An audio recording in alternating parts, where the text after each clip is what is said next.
Hi everyone, আমি রিঙ্কি আর তোমরা দেখছো শ্রেয়াগমনী ডেলি ব্লগ। তোমাদের জন্য নেক্সট ব্লগটা নিয়ে চলে এসেছি। কালকে যেখানে শেষ করেছিলাম ঠিক তারপর থেকে শিবরাত্রির দিন তো সকালবেলা গুছিয়েছি, কি কি গোছালাম না গোছালাম সবকিছু তোমাদের দেখানোর চেষ্টা করেছি যতটা পেরেছি। তারপরেই কিন্তু আমি রেডি হয়ে নিয়েছি চটপট। নর্মাল একটা শাড়ি পরেছি, একটু লিপস্টিক, টিপ, সিঁদুর, হাতে শাঁখা পলা আর তার সাথে আলতা। ব্যাস, আজকের আমি একদম সিম্পল ঘরোয়া লুকে রেডি হয়েছি, আর কিচ্ছু করিনি। তারপরে চলে এসেছি সোজা ঠাকুর ঘরে। এসে প্রথমে আমি ধূপ আর প্রদীপটা জ্বালিয়ে নিলাম, তারপরে শুরু করব পুজো।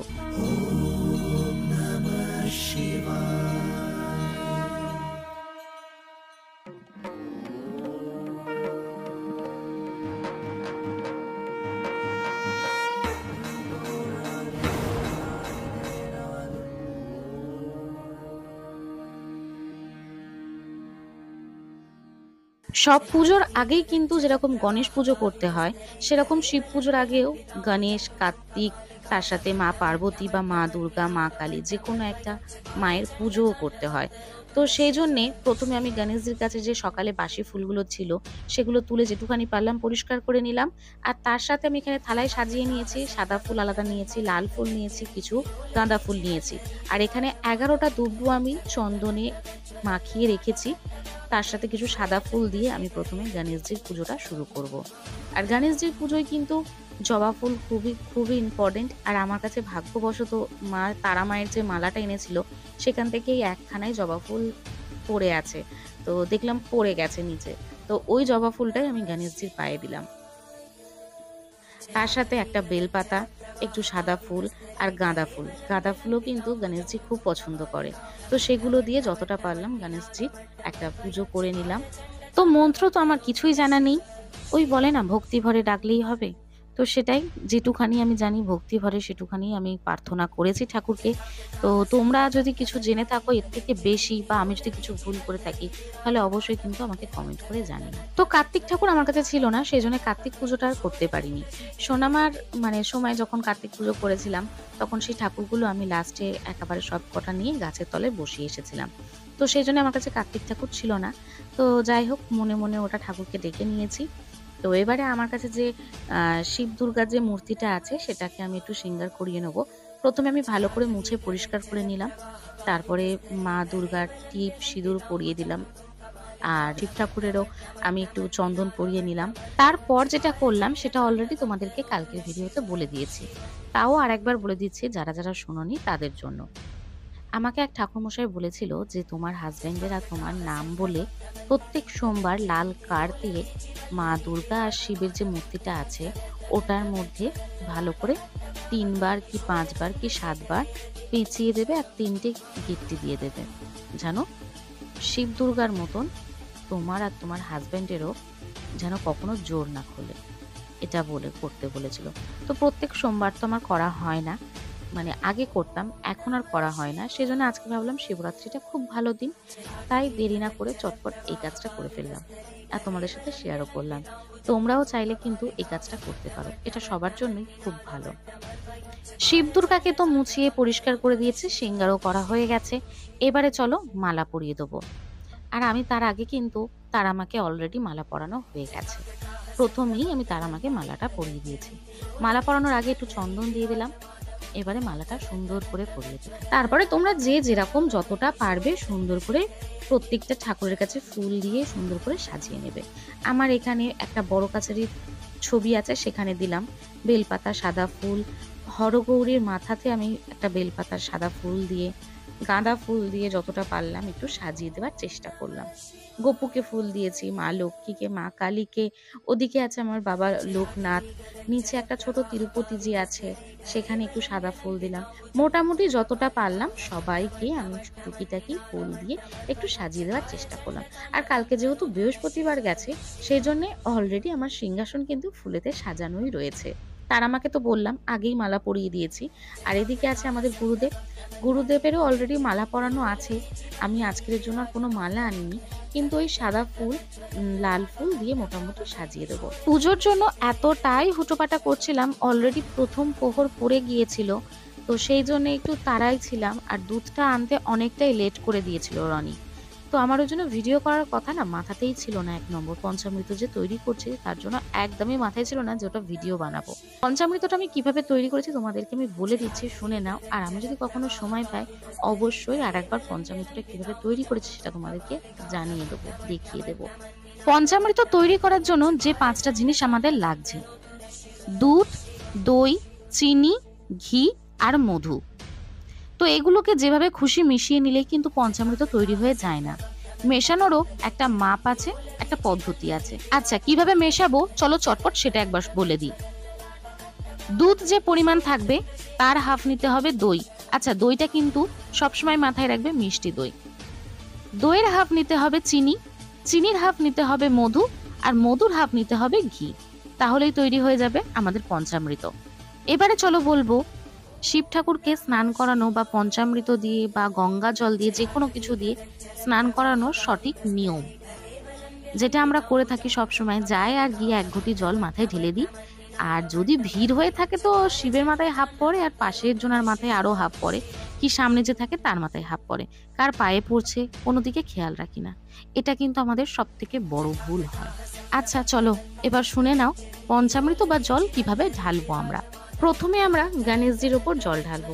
গণেশজি কিন্তু শিবলিঙ্গের ঠিক ডান দিকে থাকে। তারপরে ঢালবো কার্তিকের উপরে। কার্তিক থাকছে বাঁ দিকে। তার সামনে মানে যেখান থেকে জলটা পড়ছে ঠিক সামনেটাতে আছে কিন্তু দেবী অশোক সুন্দরী, সেখানে একবার জল ঢালতে হবে। তারপরে যে গোল বেদিটা আছে ওখানে আছে মা দুর্গা, ওখানে জল ঢেলে তারপরেই কিন্তু আমাদের শিবলিঙ্গের ওপরে জল ঢালতে হবে। তো আমি দেখানোর চেষ্টা করেছি। আমার যেহেতু শিবলিঙ্গটা খুবই ছোট, তো জানি না তোমরা বুঝতে পেরেছো কি না। যদি না বুঝতে পেরে থাকো আমি আর একবার তোমাদেরকে ভিডিওটা দেওয়ার চেষ্টা করব। তো যাই হোক, তারপরে কিন্তু এখানে নন্দী আছে, নাগজি আছে, ত্রিশূল আছে, সব কটাকেই ভালো করে স্নান করিয়ে দিতে হবে। আর শিব ঠাকুরের মুখ কিন্তু সবসময় উত্তর দিকে রাখতে হবে, আর আমাদেরও মুখ উত্তর দিকে রেখেই পুজো করতে হবে। তাম্রকুণ্ডুর মধ্যেই শিব ঠাকুরকে স্নান করাতে পারো।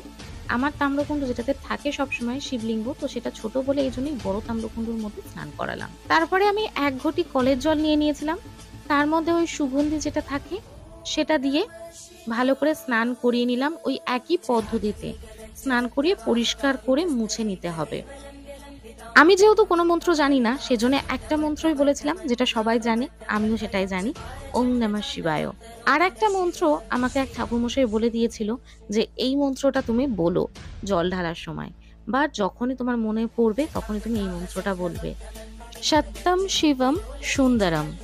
তো এই দুটো মন্ত্রই আমি জানি, এই দুটো মন্ত্রই আমি বলি। আর তোমাদের সাথে আমি যেটুখানি জানি সেটুখানি তোমাদের সাথে আমি শেয়ার করার চেষ্টা করলাম।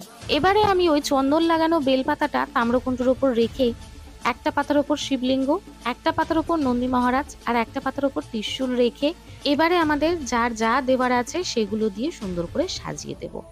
প্রথমে আমি চন্দনের টিপ পরিয়ে নিলাম, তারপরে বেলপাতা দিলাম, বেল ফুল, আকন্দ ফুলের মালা, ধুতরা ফুল, কলকে, সিদ্ধি গেজা, পৈতে, কাঁটা ফল, আর 4টে ফল, 1 গ্লাস জল আর সন্দেশ আমি একটা থালায় দিয়ে নিচে রেখেছিলাম, কেননা আমার ওখানে রাখার জায়গা ছিল না। সুন্দর করে সাজানো হয়ে যাওয়ার পরে কিছুটা গঙ্গা জলে কেশর, সুগন্ধি, চন্দন গুঁড়ো, কর্পূর গুঁড়ো মিশিয়ে আবারও আমরা শিব ঠাকুরের মাথায় জল ঢালবো। আর সর্বশেষে আমি ধূপ, মোমবাতি, প্রদীপ, ঘিয়ের পঞ্চপ্রদীপ আর কর্পূরের আরতি করেছিলাম। আর তোমরা এটা করতে ভুলো না, নন্দীর কানে কানে যে যার মনস্কামনা বলতে কিন্তু একদম ভুলো না সব শেষে। এটা কিন্তু আমি করে থাকি। সময় হয়ে এসেছে, আর বেশি দেরি করা যাবে না। তো অলরেডি আমার কিন্তু সবকিছু গোছানোই আছে, মালা, ধূপ, মোমবাতি, সন্দেশ, বেলপাতা, বেলফুল, দূর্বা, আতপ চাল, 5 রকম ফল, পৈতে, কলকে, কাঁটা ফল, ধুতরা ফুল, সবকিছুই মোটামুটি নেওয়া হয়ে গেছে। আর এখানে দুধ আর গঙ্গা জল কিন্তু বোতলেই রেখেছি, ঢেলে নিইনি, নিয়ে যেতে গেলে বারবার পায়ে পড়ে, সেই জন্য বোতলেই রেখেছি, ওখানে গিয়ে ঢেলে নেব। তো মন্দিরে আমি চলে এসেছি, বেশ ভালোই ভিড় হয়েছে। প্রথম ব্যাচটা পুজো দিচ্ছে, দ্বিতীয় ব্যাচে মনে হয় আমি চান্স পাবো না, তৃতীয় ব্যাচে আমি পুজো দেবো। এখানে তো ভিডিও করতে পারিনি আমি, অঙ্কন আমাকে একটা ফটো তুলে দিয়েছিল, সেই ফটোটাই তোমাদের সাথে শেয়ার করলাম। আর এত ভিড়ের মধ্যে ভিডিও করতেও পারিনি, আর পুজো দেবো না ভিডিওর দিকে মন দেবো, সেই জন্য একটা দিকেই কনসেন্ট্রেট করেছি। তো দ্বিতীয় প্রহরের জল নিয়ে আমি আবার চলে এসেছি মন্দিরে। তো এখন অনেকটা খালি আছে, ওই 11:45টার মতন বাজে, আর এখন কিন্তু হোমও হবে। তো চলো আগে আমি জলটা ঢেলে নেব, তারপরে হোম দেখাবো তোমাদেরকে।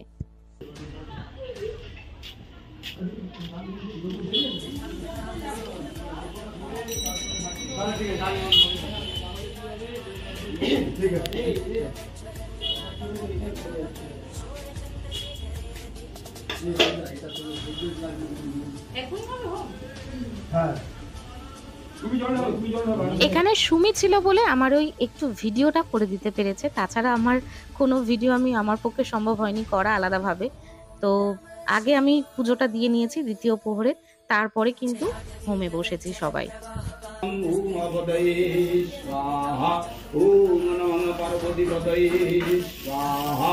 ওম নমঃ নীলকণ্ঠায় স্বাহা, ওম নমঃ সর্বসিদ্ধিদাতা স্বাহা, ওম নমঃ দারিদ্র্য দুঃখ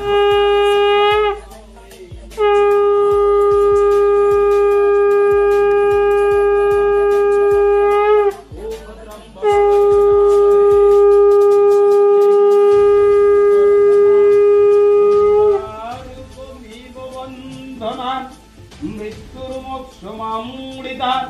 ওম নমঃ শিবায় স্বাহা। চলে যাচ্ছিস? ওম নমঃ স্বাহা, ওম নমঃ ভব স্বাহা, ওম নমঃ সরস্বতী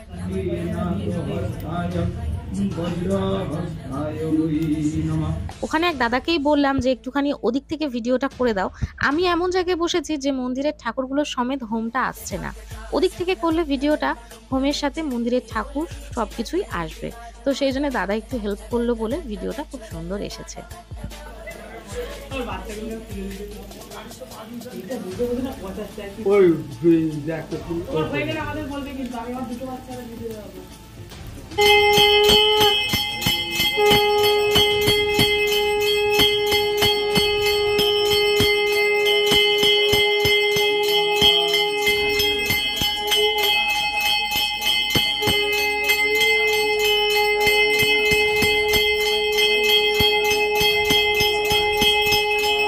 এখন ঘড়িতে বাজে ঠিক 12:30। তৃতীয় প্রহরে জল ঢালবো, এখনো সময় হয়নি, কিন্তু এখানের মন্দির মানে আমাদের পাড়ার মন্দিরটা বন্ধ করে দেবে, এখানে বেশি কেউ নেই। তো আমি একাই ছিলাম, আর ঠাকুরমশাইও থাকছে না সারা রাত, সেই জন্যে। আর আমরা এখন আছি 3-4 জন মাত্র, কেউ নেই। তো সেই জন্য ভাবলাম যে বাস স্ট্যান্ডের মন্দিরেই চলে যাই, প্রত্যেক বছরের মতন প্রত্যেক বছরেই আমি এখানে চলে আসি রাত্রেবেলা জল ঢালতে। মানে দুপোহর আমাদের পাড়ার মন্দিরে ঢালা হয়, আর দুপোহর এই বাস স্ট্যান্ডের মন্দিরে ঢালা হয়। তো বাস স্ট্যান্ডের মন্দির কিন্তু সারা রাত খোলা থাকে, আর এখানের পুজো খুব সুন্দর হয়, হোমটাও খুব সুন্দর করেন ইনি। আর এখানে লোকজন প্রায় থাকে, কয়েকজন মোটামুটি থাকে, ওই 3-4টের মতন মেয়ে থাকে, 3-4টে ছেলে থাকে, অনেকেই থাকে মোটামুটি। তো মিলিয়ে মিশিয়ে হয়ে যায়, বেশ ভালোই লাগে। আর একটা জিনিস যেটা তোমাদেরকে না বললেই না, যেহেতু আমি 4 প্রহরে জল ঢালি, সেই জন্য কিন্তু 4 প্রহরে 4টে জিনিস দিয়ে আমি শিব ঠাকুরের জল ঢালার চেষ্টা করি, মানে যেটা নিয়ম সেটা মেনেই করার চেষ্টা করি। বাড়িতে যেহেতু আমি একবারই জল ঢেলেছিলাম, সেই জন্য আমি পঞ্চামৃত তৈরি করে একেবারে জলটা ঢেলে দিয়েছিলাম। আর বাইরের মন্দিরে আমি প্রথম প্রহরে কিন্তু শুধু দুধ দিয়েই স্নান করিয়েছি, তারপরে ওই গঙ্গা জল দিয়ে পরিষ্কার করে স্নান করে দিয়েছিলাম। দ্বিতীয় প্রহরে আমি কিন্তু শুধু দই মাখিয়ে স্নান করিয়েছিলাম, দই মাখিয়ে গঙ্গা জল দিয়ে পরিষ্কার করে দিয়েছিলাম। আর তৃতীয় প্রহরে আমি এখানে ঘি দিয়ে স্নান করিয়েছি, ঘি মাখিয়ে তারপরে গঙ্গা জল দিয়ে স্নান করিয়ে দিয়েছি। আর চতুর্থ প্রহরে মধু মাখিয়ে স্নান করাবো। এই হলো 4 প্রহরে 4 রকমের জল দিয়ে স্নান করানোর। আর আমি যখন গঙ্গা জল দিয়ে স্নান করিয়েছিলাম লাস্টে, তো ওই সুগন্ধি যেটা দিয়েছিলাম ওটা তো দিচ্ছি, তার সাথে একটু আমি কেশর দিয়ে দিয়েছিলাম। আর চন্দন যে আমি গুলে রেখেছিলাম ঠাকুরকে চন্দন পরানোর জন্য, তার সাথেও আমি চন্দনের টিপের সাথে কেশর দিয়ে আমি চন্দনের টিপ পরিয়েছিলাম। ওই যে কথায় বলে না, যে কোনো একটা কাজই হয়, দুটো কাজ একসাথে কখনো করা যায় না, কথাটা কিন্তু একদমই ঠিকই।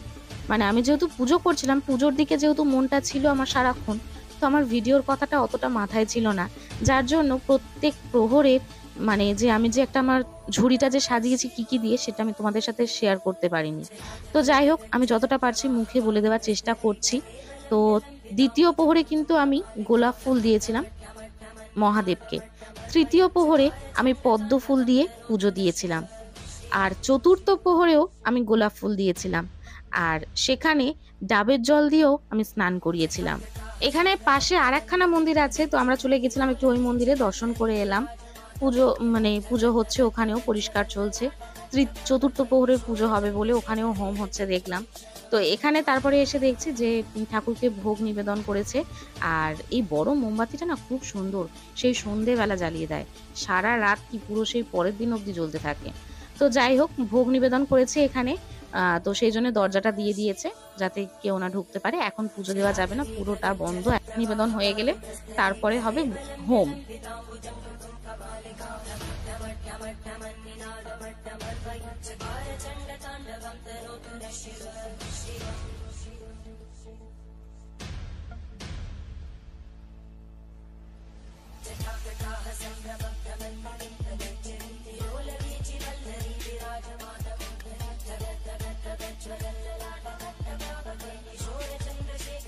তো এখন ঘড়িতে বাজে 2:40। 3 প্রহরের জল তো আমার ঢালা হয়ে গেছে, তখনই বললাম। এবারে 4 নম্বর প্রহরের জল ঢালবো, কিন্তু হোম হওয়ার পরে। তাছাড়া এখনো পর্যন্ত 4 নম্বর প্রহরটা পড়েনি। আর এখানে খুব একটা বেশি লোকজন কিন্তু ছিল না, এই কয়েকজন মাত্রই ছিল।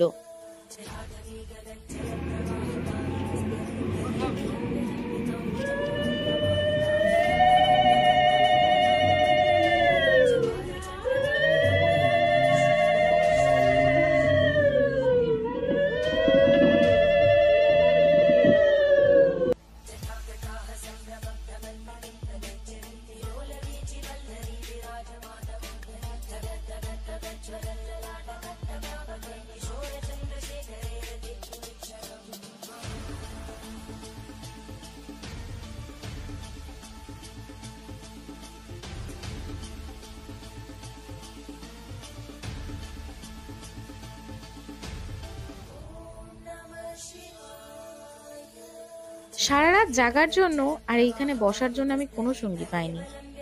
বাড়ি থেকে বেশ খানিকটা দূরে, মানে ওই 5 মিনিটের রাস্তা, পাড়ার মধ্যে হলেও তাও একটু রাত্রেবেলা তো ভয় লাগছিল।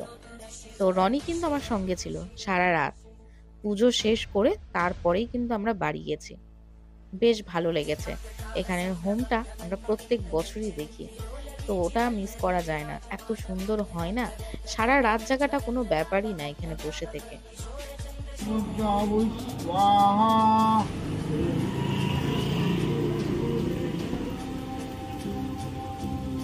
ओम त्र्यंबकं यजामहे सुगंधिं पुष्टिवर्धनम् ओम मणिकांताय शिवाय स्वाहा।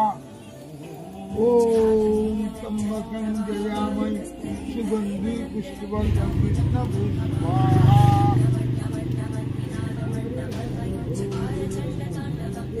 ओम सदा विष्णु परमं पदं सदा वसति शिवदैवतेर्विभूतिपुराततं ईदं विष्णवे स्वाहा।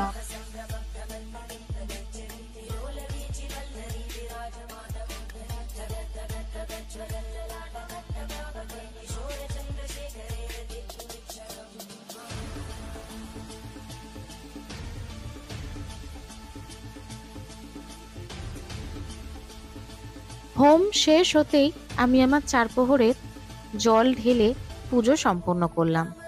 তখন ঘড়িতে প্রায় 4টে বাজে।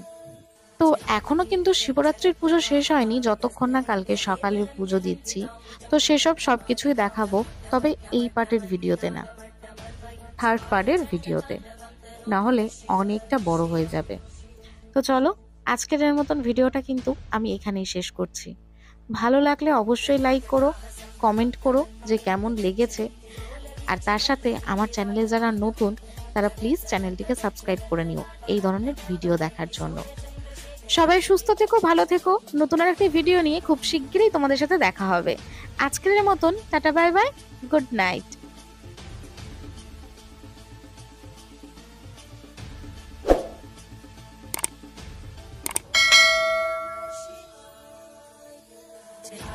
गगनचर प्रवाह कपालिका